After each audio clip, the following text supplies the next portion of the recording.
Without doubt, the parable in this Sunday's Gospel, Luke chapter 16, verses 1 through 13, is the most baffling of all Jesus' stories as far as Western Bible readers are concerned. This is so for several reasons. This parable invariably troubles the capitalistic convictions of American believers. Why would the defrauded master commend his dishonest steward? What lesson did Jesus intend to teach with this disturbing parable? Luke chapter 16, verses 1 through 13. Jesus said to his disciples, "A greedy man had a steward who was reported to him for squandering his property. He summoned him and said, 'What is this I hear about you? Prepare a full account of your stewardship because you can no longer be my steward.'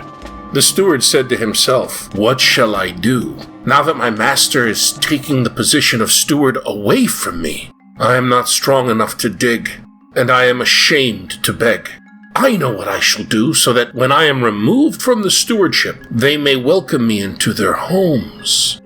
He called in his master's debtors one by one. To the first he said, 'How much do you owe my master?' He replied, 100 measures of olive oil.' He said to him, 'Here is your promissory note. Sit down and quickly write one for 50. Then to another the steward said, 'And you, how much do you owe?' He replied, 100 cores of wheat.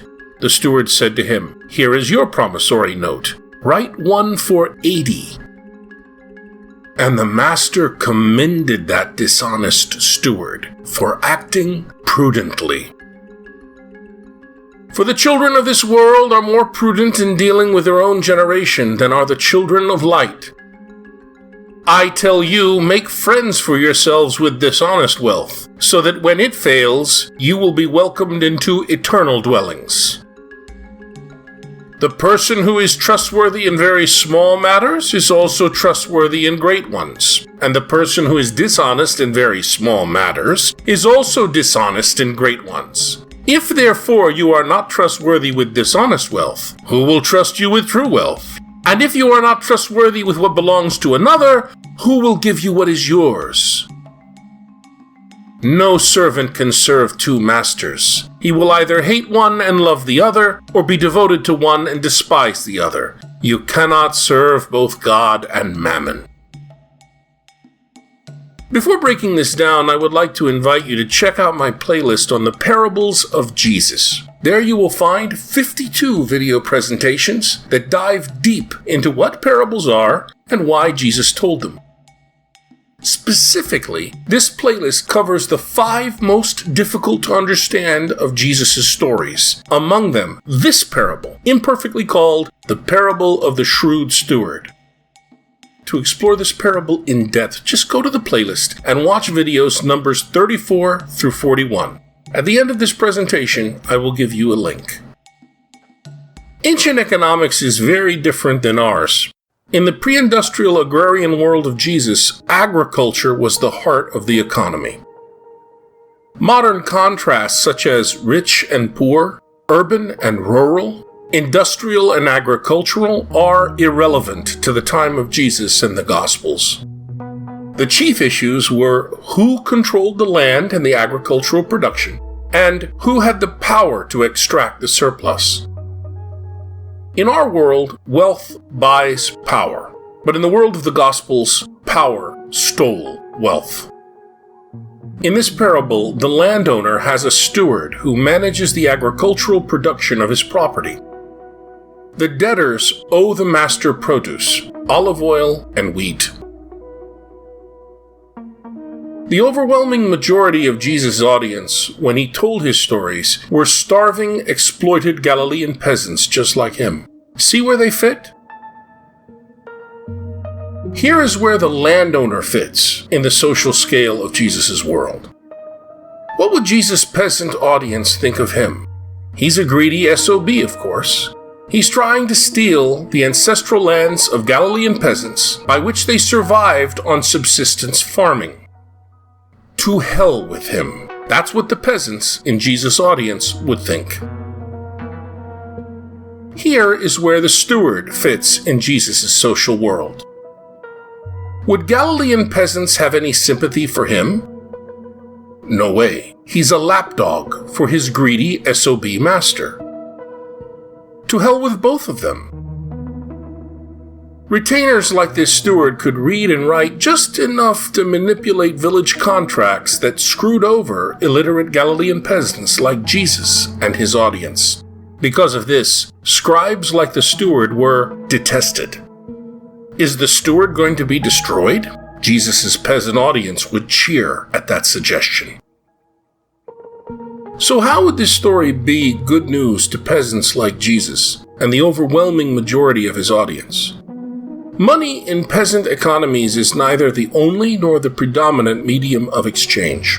The Mishnah, post-biblical tradition in Judaic literature, identifies three kinds of renters. Some pay a percentage of the crop. Some pay a fixed amount of the produce. Some pay rent in money. The debtors here seem to be in the second category. A rough modern approximation of their fixed rent is 900 gallons of olive oil and 150 bushels of wheat. The amount of the debt forgiven by the steward, though different in terms of percentage, nevertheless approximates 500 denarii. Was the steward or estate manager entitled to a commission or fee on each transaction? Were these commissions recorded, principal and interest, in a public contract? Context group scholar Richard Warbaugh corrects Joseph Fitzmyer, explaining that we have no evidence that stewards charge fees from their masters. Even if they could, it would be ludicrous to think that a steward could extract a fee as high as 50%, which is what Fitzmyer thought. If such a thing were to happen, peasant renters would have immediately informed the landowner, or would have rioted if they thought that the landowner was in collusion with such extortion.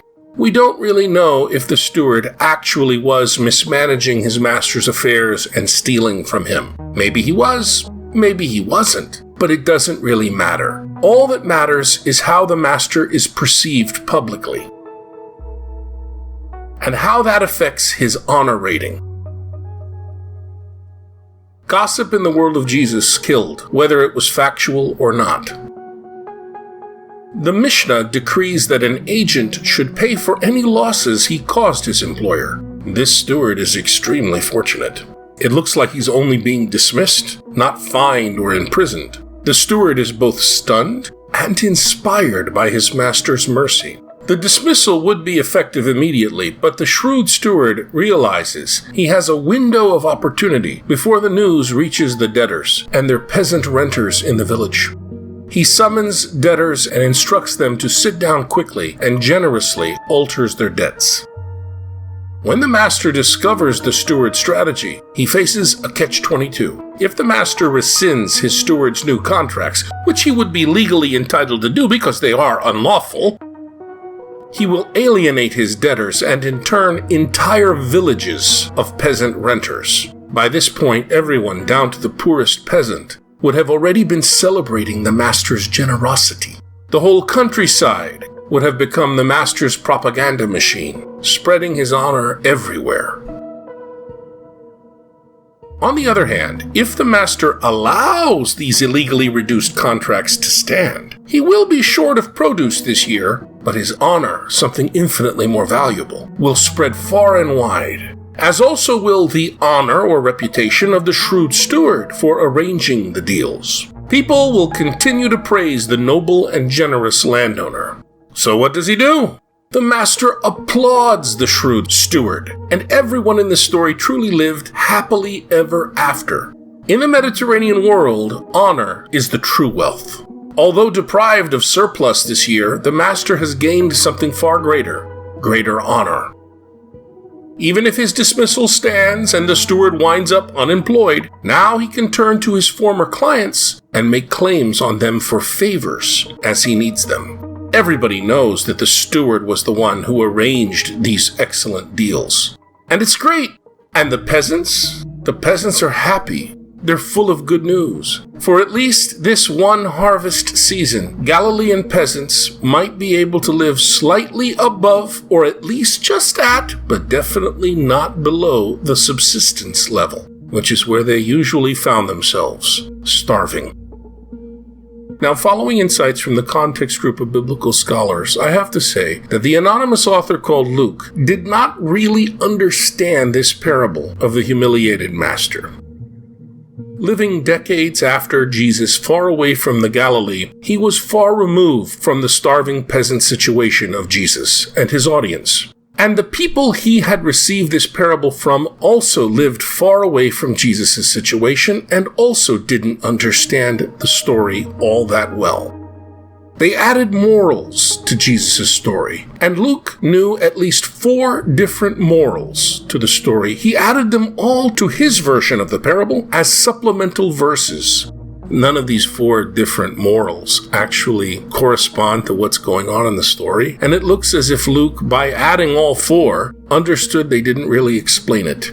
Each additional moral is not really easy to interpret, but relate in one way or another to shrewdness or prudence. To see this in clarity, please explore the parable of the humiliated master in the playlist on Jesus Parables, linked at the end of this presentation.